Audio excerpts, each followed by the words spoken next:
एक माँ ऐसी भी एक बूढ़ी औरत है जिसके एक ही बेटा है और बेटे का नाम हरिया है। हरिया अब जवान हो चुका था तथा मेहनत मजदूरी करके अपना तथा अपनी माँ का पेट पालता था। अब हरिया की माँ को हरिया की शादी की चिंता सताने लगी थी और जैसे तैसे करके हरिया की माँ ने हरिया की शादी कर दी।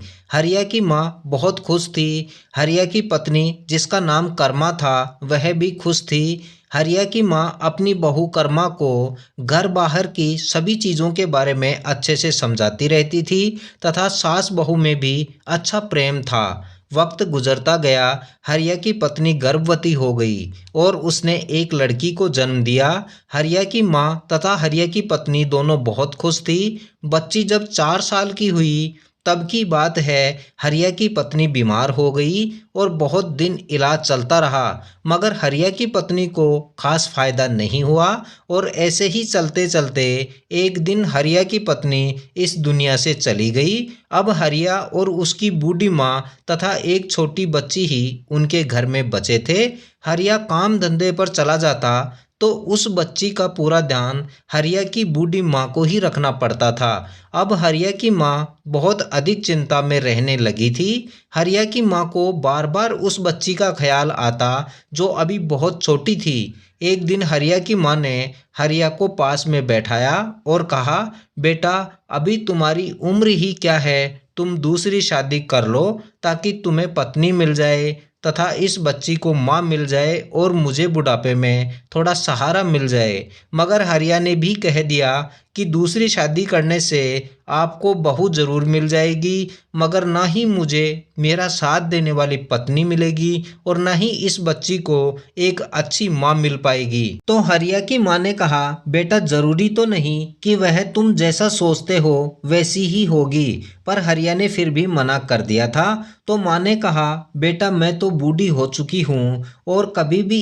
ईश्वर के घर से बुलावा आ सकता है और तू मेहनत मजदूरी करने के लिए न जाने कहाँ कहाँ आता जाता रहता है और मेरे मरने के बाद इस बच्ची का क्या होगा, तूने सोचा है कभी? तो हरिया ने कोई जवाब नहीं दिया क्योंकि अब हरिया को भी लगने लगा था कि माँ की बातें तो सही हैं मगर फिर भी उसने कोई जवाब नहीं दिया और वह पहले की तरह ही मजदूरी करता रहा।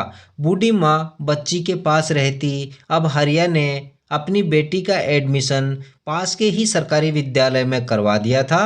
वक्त गुजरता गया। एक दिन उस बच्ची से बूढ़ी दादी का सहारा भी छिन गया क्योंकि हरिया की माँ का देहांत हो चुका था। हरिया कुछ दिन तक अपने घर पर ही रहा और थोड़े दिनों के बाद वह आसपास में ही मजदूरी करने लगा क्योंकि अब बेटी की सारी जिम्मेदारी भी हरिया के कंधों पर ही आ चुकी थी। हरिया को काम कभी मिल जाता तो कभी नहीं मिलता। हरिया के पास इतना धन भी नहीं था कि वह घर बैठकर बेटी का ख्याल रख पाता। तो उसने पहले की तरह ही मेहनत मजदूरी करने के लिए बाहर जाने की सोची मगर बच्ची का क्या हो यही सोचकर हरिया को अपनी माँ की कही बातें याद आने लगती हैं और हरिया ने दोबारा शादी करने का फैसला कर लिया और हरिया ने फिर से शादी भी कर ली। अब हरिया खुश था कि अब उसकी बच्ची को माँ मिल जाएगी और बच्ची भी खुश थी नई माँ को पाकर। कुछ दिनों बाद हरिया मेहनत मजदूरी करने घर से दूर चला गया। अब घर में बच्ची और उसकी नई माँ ही बचे थे मगर नई माँ ने सौतेलेपन का असर दिखाना कुछ ही दिनों में शुरू कर दिया था और उस बच्ची को बात बात पर वह कहती थी कि तेरी माँ तो मर गई और तुझे मेरे लिए छोड़ गई। उस बच्ची को पढ़ने भी नहीं जाने देती थी और घर का सारा काम भी करवाती थी। साथ ही छोटी छोटी गलती पर भी उस बच्ची के साथ वह खूब मारपीट करती थी और आधी बार बच्ची को रूखा सूखा खाना देती और आधी बार तो बच्ची भूखी ही रहती। बच्ची किसी से कुछ नहीं कह पाती ना ही कुछ कर पाती थी। वह तो चुपचाप सौतेली माँ के सारे सितम सहती रहती क्योंकि वह बच्ची कुछ भी समझ नहीं पाती थी कि माँ उसके साथ रोज रोज ऐसा क्यों करती थी। वक्त गुजरता गया और कई दिनों बाद हरिया अपने गांव वापस आ गया। बच्ची अपने पिता को वापस आने पर बहुत खुश थी। हरिया रात को लेट सोने के बाद सुबह देर तक सोता रहा। जब वह लेट उठा तो अपनी बेटी से पूछा, बेटी तुम आज स्कूल क्यों नहीं गई? तो बेटी ने तपाक से बोला, नई माँ कहती है स्कूल में जाकर क्या करेगी, घर का काम करे ताकि कुछ सीख सके। तो हरिया को धक्का सा लगा और बच्ची को लगातार काम करते देख हरिया समझ चुका था कि बच्ची के साथ बहुत ही गलत हो रहा है। दोपहर का खाना हरिया ने अपनी बेटी के साथ ही खाया। तो बच्ची ने खाना खाने के बाद कहा, पापा गर्म खाना इतना स्वादिष्ट भी होता है। इतना सुनते ही हरिया ने पूछा, क्यों बेटी, रोज भी तो गर्म खाना ही खाती हो, तो आज स्वादिष्ट कैसे लगा? तो बेटी ने कहा, नहीं पापा, मैं कभी भी गर्म खाना नहीं खाती हूँ, माँ तो मुझे बासी खाना ही खिलाती है। इतना सुनते ही हरिया की आंखों में आंसू आ गए।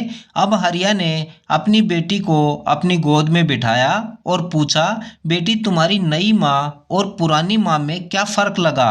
तो बेटी ने कहा, पापा मेरी पहले वाली माँ झूठी थी और नई माँ सच बोलती है। तो हरिया कुछ समझ नहीं पाया, इसलिए हरिया ने पूछा कि बेटी ऐसा कैसे कह रही हो? तो हरिया की बेटी ने बड़ी ही मासूमियत के साथ में कहा, पापा मेरी पुरानी माँ मुझे रोज कहती थी ऐसा मत करो वरना खाना नहीं दूंगी, और फिर भी वह मुझे खाना देती थी। और नई माँ जब भी कहती है कि गलती मत करे वरना खाना नहीं दूंगी और मेरे से कोई भी गलती हो जाती है तो नई माँ मुझे खाना नहीं देती है और मुझे भूखा ही सोना पड़ता है। तो हरिया ने इतना सुनते ही अपनी बेटी को गले से लगा लिया और उसको पूरी बात भी पता चल चुकी थी कि इस औरत ने उसकी बेटी को नौकरानी बनाकर रखा है।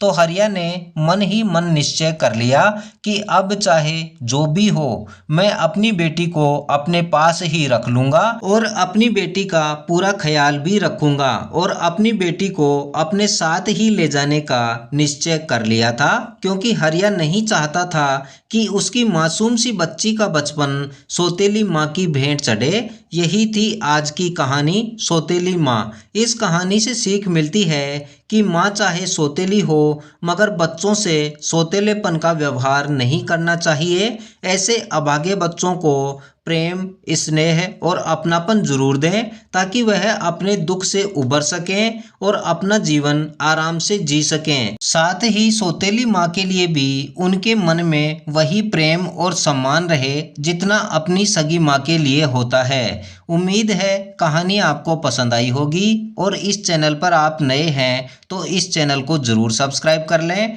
तथा इस कहानी के बारे में अपनी राय कमेंट कर ज़रूर दें, और हमारे साथ इस कहानी में अंत तक बने रहने के लिए आप सभी का बहुत बहुत धन्यवाद।